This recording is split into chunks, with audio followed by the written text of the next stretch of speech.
Max. My device, my life. Coming soon.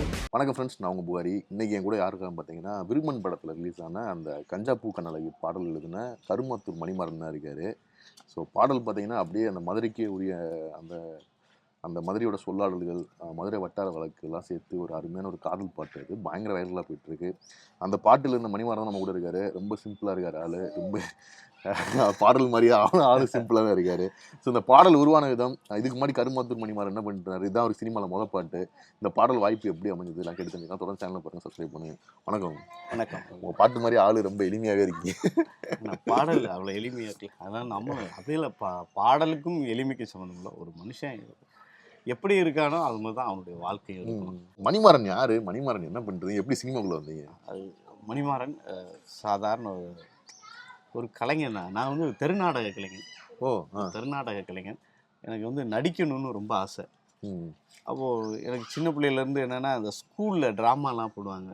அப்போ school ட்ராமாவில் எப்படின்னா நல்லா நடிக்கணும், ஒரு வாய்ப்பாக கிடைக்குமா அப்படின்னு பார்ப்பேன். அதில் எனக்கு இந்த பெரிய பசங்களாம் இருப்பாங்க. 6th ஸ்டாண்டர்டில் பார்த்தோன்னா அப்புறம் 8th ஸ்டாண்டர்ட் பசங்களாம் நல்லா நடிச்சுக்கிட்டு இருப்பாங்க. அந்த சைடில் நமக்கு ஏதாவது ஒரு கேரக்டர் கொடுக்க மாட்டாங்களான்னு தவிச்சிக்கிட்டு இருப்பேன். அப்போது இப்படியெல்லாம் ஒரு ஆசை. ஆனால் கடைசி வரைக்கும் அது நிறைவேறவே இல்லை. ஏன்னா ஸ்கூலில் வந்து கடைசி பெஞ்சு, அதனாலே நம்ம கொஞ்சம் அப்படியே ஒதுக்கிட்டாங்க நம்மளை. அதுக்கப்புறம் வந்து என்னென்னா, நம்ம கருமாத்தூரில் வந்து திசைகள் அப்படின்னு ஒரு கலைக்குழு, அவங்க வந்து இந்த மாதிரி கிராமத்து கிளைகள் நிறைய பாடல், நாடகம், நிறைய ஆட்டக்கலைகள், இந்த மாதிரி நிறைய விஷயங்களை கம்யூனிஸ்ட் தாமுகசா மேடைகளில் நிறைய ஏற்றிக்கிட்டு இருக்காங்க. அப்போது அவங்களுடைய பயணிக்க ஆரம்பிச்சு அவங்கள பார்த்தோன்னே எனக்கு ஒரு ஆசை, சார் நமக்கான களம் இதாண்டா அப்படின்னு சொல்லி முதல்ல 99 உள்ளே போய்கிட்டு இருக்கேன். அவங்க வந்து ஒரு சின்சியராக ஏதோ ஒரு பெரிய ஒரு போராட்டத்துக்காக பயிற்சி எடுத்துக்கிட்டு இருக்காங்க.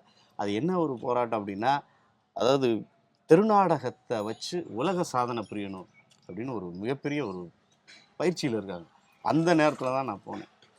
99 கரெக்டாக 99 2வது மாதம் உள்ளே போனவுடனே பார்த்தாங்க, நீங்கள் எந்த ஊருப்பா அப்படின்னாங்க. நான் இந்த ஊர் தாங்க அப்படின்னு. அதுக்கப்புறம் பார்த்தா எல்லாம் சொந்தக்காரங்க. ஏன்னா ஒரே ஊர் தானே. நான் வந்து இருந்தது வந்து மதுரையாக இருந்தாலும் 5ஆவதுக்கு மேலே எனக்கு படிப்புக்கு வந்து கருமாத்தூர் தான், தாத்தா பாட்டி வீட்டில் தான் படித்தேன். அப்படி படிக்கும்போது தான் எனக்கு அவங்களுடைய நட்பு கிடச்சிது. உள்ளே போனோடனே எனக்கு இங்கே இருந்துட்டு போனதுக்கும் சிட்டிக்குள்ளே இருந்து போனதுக்கும் உள்ளே போனதுக்கும் அவங்களுடைய வார்த்தைகள், ஸ்லாங் அது வேறு மாதிரி மாறிச்சு. ஏன்னா ஒன்றும் இப்போது நான் இங்கே வந்து படித்தது வந்து இங்கிலீஷ் மீடியம். இங்கே 1:2 2 சார் 4 3 சார் 6ன்னு படித்தது. அதுவே அங்கே போய் கொஞ்சம் குடும்ப சூழ்நிலை மாறி போச்சு. போய் கவர்மெண்ட் ஸ்கூலில் சேர வேண்டிய நிலமை. தாத்தா பாட்டி வீட்டிலேருந்து படிக்கிறேன். அங்கே போனால் 1 2 2 4 அது வரமாட்டேங்குது நாக்கில். இப்போ என்னாச்சுன்னா, அதனால இங்கிலீஷும் படிக்கிற தமிழையும் வாசிக்க முடியாது.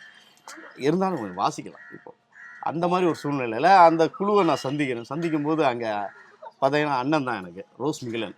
அவர் தான் என்னை சந்திக்கிறாரு. அவரை தான் போய் பார்க்குறேன். அவர் தான் தலைவர், அவரை பாருங்க அப்படின்றாங்க. அவரை பார்த்து பேசுகிறேன். நீ இந்த ஊர் தானடா அப்படின்னா, சம்மண்ண நான் இங்கே தான் இருக்கேன் அப்படின்னா, சின்ன பிள்ளையில உன்னை பார்த்துருக்கேன், பரவாயில்ல நாடகம்லாம் நடிப்பேடா அப்படின்னாரு. இல்லை நடிப்பேனே அப்படின்னு. சரி வா அப்படின்னாரு. உள்ளே போனால் அவங்க கின்னஸ்க்கான பயங்கரமாக எடுத்துக்கணும். திடீர்னு சொல்லி ஒரு ஊர், அதோட அடிவாரத்தில் ஒரு குளத்தங்கரையில் பயிற்சி எடுக்கிறாங்க. நானும் போய் உள்ளே பயிற்சி எடுக்கிறேன். அதான் முதல்ல உள்ள ஒரு கலை ரீதியாக உள்ளே போனது. அப்போது இருந்த கலை தாகம் தான். அங்கேயும் இப்படி தான், ஏதாவது ஒரு கேரக்டர் கிடைக்குமான்னு யோசிப்போம். அப்போ என்ன, ஸ்ட்ரீட் தேட்டரில் முழுக்க பாடி லாங்குவேஜில் தான் எல்லாமே இருக்கும். அங்கே பொருள் யூஸ் பண்ண மாட்டாங்க. ஒரு மாடாக இருந்தாலும் சரி, ஒரு மனுஷனாக, ஒரு திண்ணையா வீடாக இருந்தாலும் சரி, மனுஷன் தான், பாடி லாங்குவேஜ் உடல் மொழியில் தான் அங்கே சொல்லுவாங்க. அப்படி முதல் உள்ளே போகும்போது எனக்கு கிடைச்ச இது என்னென்னா, மாடு, வீடு, ஏதாவது உரலுக்கல், இந்த மாதிரி விஷுவலுக்கு தான் பயன்படுத்தினாங்க. ஏதாவது ஒரு கேரக்டர் கிடைக்குமா அப்படின்னு ரொம்ப நாளாக அவங்க கூட பயணிச்சுக்கிட்டு இருந்தேன். அப்போ என்னன்னா, சினிமா பாடல்கள் நான் பாடிக்கிட்டே இருப்பேன். அப்போது அண்ணன் ரோஸ்மிகில தான் பார்க்குறாரு, டே நல்லா பாடுறியாடா ஏதாவது பாடுவியாடா அப்படின்னு. பாடுவேனே அப்படின்னு. சரி ஏதாவது கற்பனையாக எழுதி பாடுவியா அப்படின்னாரு. பாடுறேனே அப்படின்னு. நான் முதல்ல அதாவது எப்படியாவது உள்ளே போய் மூஞ்சியை காட்டணும், உள்ளே போய் ஒரு பெரிய ஆள் ஆகணும் அப்படின்னா, சரி பாட்டு எழுதுறா அப்படின்னாரு. ஒரு மெட்டு கொடுத்தாரு. தனனே தன்னே நன்னே தனனான தானே நன்னே, இதுக்கு எழுதிட்டு வா போ அப்படின்ட்டாரு. அப்படின்னா எனக்கு அதாவது அவர் கூட பேசுகிறதே எனக்கு அப்போ ஒரு பெரிய விஷயம். தலைவர் சூப்பராக அண்ணே ஒரு வேலை சொல்லிட்டாரு, நம்ம செஞ்சிடணும்னு அழகாக ஒரு வார்த்தை போட்டேன்.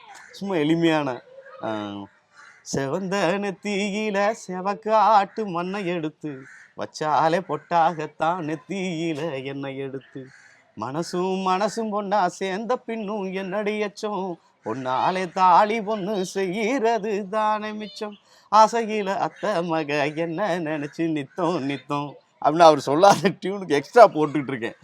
மீட்டருக்கு மேலே போய் பார்க்குறாரு, நல்லா எழுதுறியடா, நல்லா பாடுற, நீ என்ன செய்கிற, பாடல் நீ எழுதுறா, பாடல் எழுதலாம்.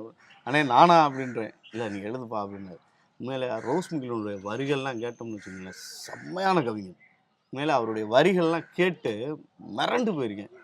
அவர் ஒரே ஒரு சின்ன ஒரு சிசுக்குலைக்காக அவர் எழுதின பாடல், தாலாட்டு பாடிடத்தான் தாய் மனசு தவிக்கிதம்மா, ஒப்பாரி வைக்க சொல்லி கொப்பை மனம் துடிக்கிதம்மா, பூமியில வாழ போறந்தையா, பிறந்ததுமே சாக போறந்தையா, பொண்ணுக்குத்தான் இந்த நலமையா, பூவத்தீயில போடும் கொடுமையா.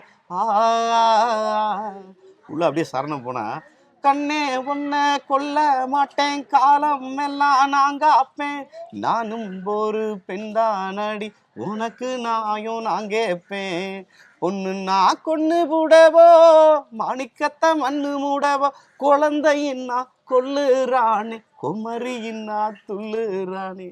அருமையான வரிகள். இதை என்ன செஞ்சாப்புல முதல்ல அந்த பாடல் எனக்கு பாடக்கூடிய வாய்ப்பு கொடுங்கண்ணே, அதுக்கப்புறம் எழுதிக்கிறேன் அப்படின்னு. இந்த பாடலை பட்டி தொட்டியெல்லாம் பாடும்போது இந்த சிசுக்குலை அப்போ அதிகமாக 90களில் உங்கள் ஊரில் உசிலம்பட்டிலாம் பயங்கரமாக, உசிலம்பட்டி அங்கிட்டு சேலம் இந்த பக்கம்லாம், சேலம் நமக்கு இந்த மாதிரி நடக்குன்னு தெரியல. ஒரு தடவை சேலத்துக்கு இந்த மாதிரி பயணம் போயிட்டு இருக்கும்போ அங்கே இருக்கிற ஒரு மகளிர் குழுக்களில் அந்த பாட்டை பாடுற எல்லாம் அழுகுறாங்க. இங்கேயும் இந்த மாதிரி நிலம். அப்போ தான் புரிஞ்சுக்கிட்டேன், இங்கேயும் இப்படியா அப்படின்னு. சேலம் பகுதியில் இந்த மாதிரி இங்கே எப்படி நடந்ததோ அதே மாதிரி அங்கேயும். ஆனால் இன்னைக்கு நிலைமையே வேற. இன்னைக்கு உங்கள் ஊர்களில் அந்த டைமில் வந்து இந்த பாடல் வந்து நீங்கள் வீதி பிரச்சாரம் கொண்டு போகும்போது எந்த மாதிரி ரியாக்ஷன் இருந்துச்சு? உள்ளே கொண்டு போகும்போது பாடலை பாடினோடனே நான் வந்து இந்த பாட்டு எனக்கு கொடுத்துட்டாங்கன்னு முகத்தில் சந்தோஷமாக பாடிக்கிட்டு இருப்பேன். ஆனால் அந்த வரிகளை கேட்ட உடனே அப்படியே மக்கள் அழுதுருவாங்க. அழுந்து ஒரு சிலர் அந்த குழந்தைய என் பிள்ளைய கொண்டுட்டேனே அப்படின்னு சொல்லி தன்னுடைய குற்ற உணர்ச்சி தாங்காமல் வந்து எத்தனையோ பேர் அப்படியே கட்டி அணைச்சி முத்தியே அழுதுருக்காங்க. அவ்வளோ அப்போதான் உணர்வேன், ஒரு பாடல்ங்கிறது ஒரு மனுஷனோட காதுக்குள்ளே மட்டும் போயிட்டு வரக்கூடாது, அவனுடைய மனசை உள்ளே கூடி உள்ளே போய் அவனோட உயிரை அப்படி வேரோடு எடுத்துக்கிட்டு வரணும், அப்படி இருக்கணும்டா வரி அப்படின்னாரு. உண்மையிலே அவருடைய பயிற்சி தான் இதெல்லாம். செம்மையான ஒரு மனுஷன். அவருடைய பயிற்சி இல்லைன்னா இவ்வளோ தூரம். அவர் என்ன செய்வார்னா, புத்தகம், அதாவது நீங்கள் பெரிய கவிஞனாகணும், ஒரு பாடகராகணும்னா புத்தகத்தை படிக்கணும் அவசியம். அப்போ அவர் சொன்ன, நான் படிக்கலனே, நான் எனக்கு படிப்பு வரலனே அப்படின்னே. படிக்க தேவையிடா, ஊரப்படி, மனுஷங்களை படி, அவன் பேசுறத பாரு, அந்த வார்த்தையை எடுத்து உள்ளே போடுறான், அதான்டா பாட்டு அப்படின்னா.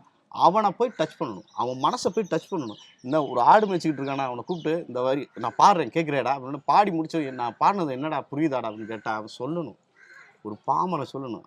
அவனுக்குள்ளே நம்ம என்ன விஷயத்த சொல்ல போகிறோமோ அந்த விஷயத்த ஆழமாக போகணும்னா அவன் லாங்குவேஜ், அவனுடைய தாய்மொழி, அவனுடைய உணர்வு எது தூண்டுதோ அந்த வார்த்தையில் உள்ளே போனால் நம்ம ஈஸியாக போயிடலாம் அப்படின்னாரு. அதைத்தான் இன்னைக்கு வரைக்கும் நான்